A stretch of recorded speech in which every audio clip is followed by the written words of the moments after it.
We've moved on from Indiana. We're focused on Michigan. Our guys are very, very excited about the opportunity they have Saturday night against a great Michigan team, 5-0 team coming in here, 108,000 fans. Our guys are very focused on Michigan, learning the game plan, studying Michigan, and our guys are going to show up and play hard on Saturday night. So we're very focused on Michigan.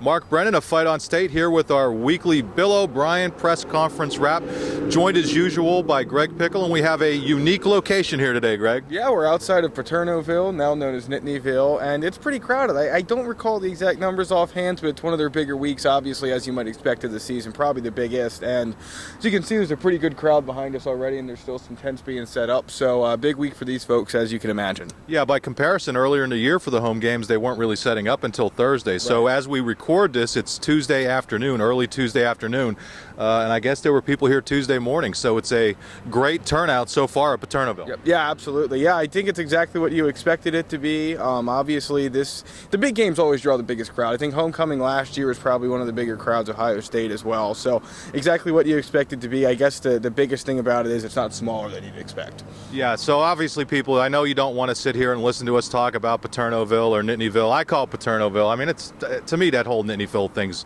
kind of silly. Send emails to me or make fun of me on the message boards for saying it, but I always refer to it as Paternoville. In terms of Bill O'Brien, boy, he didn't want to talk a lot about Penn State's loss to Indiana, 44-24. Very difficult loss. Obviously a big game, homecoming game, whiteout with Michigan coming up this weekend. He was all looking forward, did not want to look back. And I was joking with some of the other writers in there. It was almost as if he was in NASCAR press conference mode. He wanted to rip right through things. He clearly was not in a very good mood, and I'm guessing the object is to make sure that his team is squarely focused on Michigan, because if you lose two in a row here, it could be difficult. Yeah, I think it. Obviously, you don't want things to snowball on you, and the potential is there with Michigan and then Ohio State, of course, in the horseshoe. So yeah, I think that was his motive today.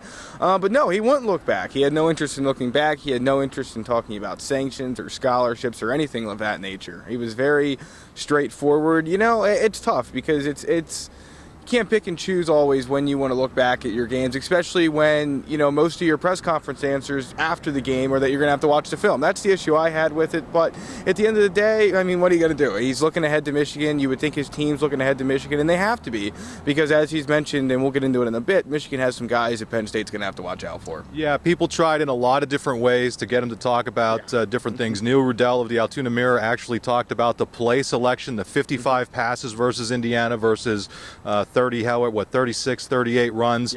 And he basically said, hey, listen, you know, I'm not talking about Indiana. I'm talking only about Michigan. And I would agree with you that it's obviously his prerogative to talk about whatever he wants to talk about, but you can't say after the game that you can't really discuss anything until you see the film and then not decide to discuss it. Well, he could. I can't. I shouldn't say you can't do it. He has he's perfectly, it's well within his rights to do it. But the players, and just, we can't go without talking about Indiana at all. So the players did talk about it. Glenn Carson was here, linebacker senior, Ty Howell, center senior, and both of those guys talked about how key it is for Penn State to be resilient.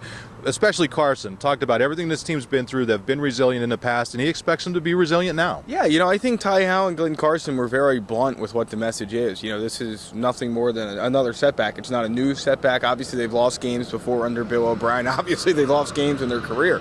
So I think the message from O'Brien was move forward, and the players, it was sort of the same thing, but it wasn't as worded quite as bluntly. You know, they were willing, like you said, to talk about, you know, what it takes to be resilient, and the fact that a lot of it has to do with the guys that are recruited here, both by Joe Paterno's staff and, of course, now Bill O'Brien. So, you know, I think Glenn Carson's biggest point, maybe his driving point, was that the resilience this team has as much to do with the character that it surrounds it as anything else.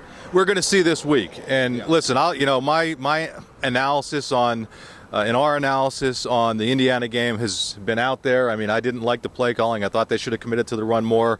I'm anxious to see, and we will see this week, what, if anything, Penn State was able to learn from some of the mistakes it made. And that, I think, is going to be the key thing, that the players and coaches both learn from whatever mistakes may have been made. Looking forward, one thing that didn't surprise me, but in the past, whenever Joe Paterno was asked about, hey, this is a big game this week, that sort of thing, he would always downplay it. He wouldn't say it's just another game, but he would try not to make too big of a deal out of it. And I don't always want to use Joe as the benchmark against what Bill O'Brien says or that sort of thing, but I thought it was real different that Bill O'Brien's like, yeah, this is a big game. This is two Big Ten teams. It's national TV.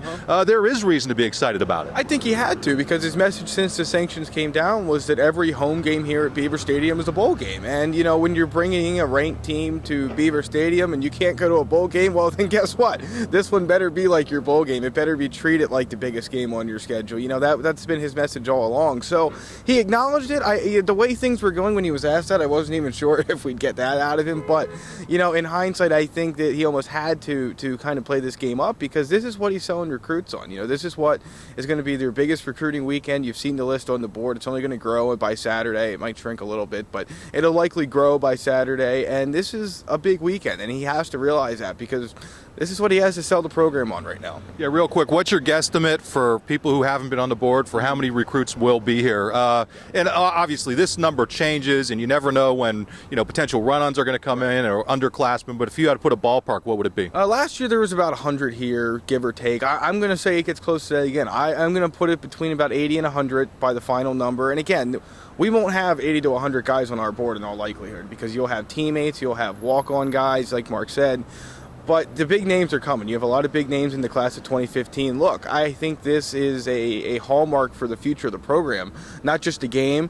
And the fact that Penn State, despite whatever, could potentially beat Michigan, I think the potential's there. I don't know if it happens, but I think the potential's there. But the potential's there to sell a lot of big name 2015 recruits on this program and potentially, get that one step up, that foothold in this program this weekend. So yeah, I think that it's a big recruiting weekend, no doubt. Yeah, and I think the other thing is, listen, are they going to be able to maybe get some 2014 guys here that maybe they weren't even kind of considering before the sanction reduction hit. So this is going to be a big recruiting weekend, and we will have coverage after the game, Sunday, Monday, whatever, talking about that. Getting into the nuts and bolts of this game, the only real key injury, other than the ones that we already know about, guys who are out for the year, Ryan Kaiser, it sounds like that's still up in the air. And I got to tell you, that ended up hurting more against Indiana than I think a lot of people anticipated. Number one, Butterworth obviously didn't do a great job on what was a bad snap. And Kaiser, to me, that was a bad snap. Yeah. Right. But one thing that I've liked about Kaiser is he's been really good at handling different sorts of snaps. Sure.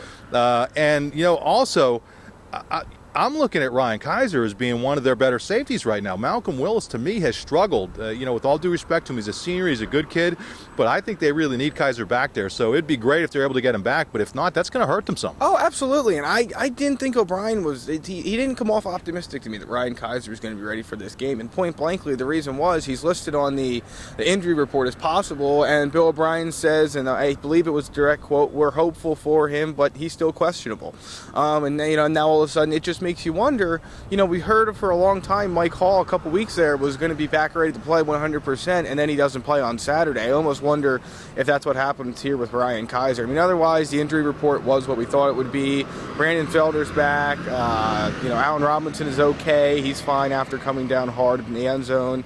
Adam Brennan, Alex Kenny, neither hurt, just didn't play a whole lot Saturday. So not what you expected, but you're right, Mark. Ryan Kaiser has proven to be sort of a big piece of this defense and this special teams unit particularly. And it's really going to be interesting to see, if he's not able to go Saturday, how Malcolm Willis will react, because I think he's the guy on the spot if Kaiser can't play. Yeah, and just to be clear, people may have misheard you a little bit. When you were referring to Mike Hull, you meant earlier in the year. Right, yeah, there were some times during the week where Bill would say, yeah, we think he's going to be fine, and then they would hold him out. That's not the case. He obviously played last week, has been bumped up, will play this week for sure. Yeah. But, he admitted after the Indiana game that he wasn't quite at 100%, and getting him back as close to 100% is going to be absolutely key given some of the struggles, they've had defensively. Sure, absolutely, yeah. Mike Hall, again, last year he was a playmaker, and I think a lot of people really thought he was going to be the guy this year, and because of injury, he just hasn't been. But I think that you have to try and get him back to as close to 100%, whether that means not practicing him as much this week, maybe practicing him in a different way, but you have to have Mike Hall 100%, because guess what, folks? There's just not a lot of depth at linebacker right now, and an unhealthy Mike Hall is is, not helping matters, and especially when you have really no one that can go in for him on a down-by-down basis. Yeah, sun's going in and out here. I mean, there's different clouds. It's a beautiful day out here. Talking about Michigan, one of the most interesting questions to me, and by interesting I mean, what was that? Somebody asked Bill O'Brien, what are you doing to prepare for Devin Gardner? I mean, yeah, we're, we expect him. He actually was pretty funny about it. He said, I'm not going to tell you what we're doing. Right. Why would he tell us what he's doing to prepare for Devin Gardner? But obviously, a little bit different style quarterback than some of the guys who have given Penn State, real trouble this year. Yeah, I think it's interesting because last year we sort of knew, even if he didn't imply it in every instance, that Eugene Lewis was sort of that dual threat guy that could, could be Braxton Miller, could be Devin Gardner to an extent. It makes you wonder who that guy is this year. I think DJ Crook maybe has some speed and could be in that role, but I mean, Eugene Lewis, let's be frank about it here. He had some speed. He was able to throw the football. He played quarterback in high school. I mean, he was a solid guy to go against for the first team defense going against a scout team. And I just wonder, obviously Bill O'Brien wasn't going to delve into that today, but it does bring up an interesting point in terms of, will whoever's doing that now be able to replicate the way Geno Lewis did? Because by all accounts, he did a pretty good job on the scout team last year. Yeah, and since practices aren't open any longer this year, we won't get a bird's eye view, but we'll try to find out if we can figure out who's doing that. And defensively, big name coming back for Michigan potentially this week. Yeah, Jake Ryan, the middle linebacker. I mean, this is a kid that tore his ACL in the spring, and it was about 3 practices in the spring, and I think that stunned a lot of people, and me especially, because this was a kid that a lot of people thought was going to be one of the best linebackers in the country this year. And he's, tore his ACL, and Brady Hoke said maybe we'll get him back in October. And I remember thinking there's no way this kid comes back. And now Brady Hoke's floating the idea, Michigan's head coach, of course, that Jake Ryan could be back this weekend. I personally don't think we're going to see him. I think it's more hopeful and optimistic than anything else, kind of like the Mike Hall stuff with Penn State early in the season. But again, the kid is a solid playmaker, and Michigan's defense is already ranked in the top 25. I think they're 20th in the country.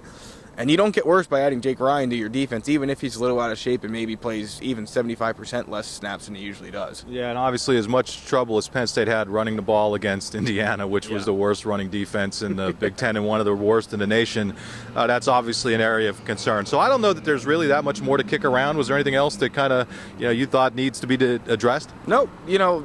Bill O'Brien's looking forward, and I mean, that pretty much summed it up for me. He doesn't want to talk about Indiana scholarships, sanctions. It doesn't matter. He's focused on Michigan, and that's going to have to force us to be focused on Michigan too. But big recruiting weekend. Stay on the boards. We'll add some names as the week goes by. And again, like Mark said, I think the most interesting thing is what 2014s may show up that Penn State maybe didn't have as much of an interest in, or maybe they didn't have much of an interest in Penn State, that might show up now that Penn State has 5 extra scholarships. Yeah, and I would say if you're in town, swing by Paternoville. It's pretty. This is neat. If you haven't seen it, it is pretty cool. It's a little bit more structured than maybe it used to be, where the tents were all haphazard. But this is really a cool thing, and I think the turnout after a very difficult loss. I'm sure at some point the players and O'Brien will come up here to thank these guys, and Bill O'Brien did thank them during his press conference. But I think this is just a great thing for Penn State that all these students are showing up to back the program. So we will wrap it up on that note. I'm Mark Brennan. This is Greg Pickel. We're Fight on State, and this is our weekly Bill O'Brien press conference wrap. We'll be back next week, and maybe Bill O'Brien won't be quite as abrupt. Thanks, everyone. Are you concerned at all, and can you approach at all as a coach the idea that the team's confidence might be shaken a little bit by last week? Team's confidence isn't shaken.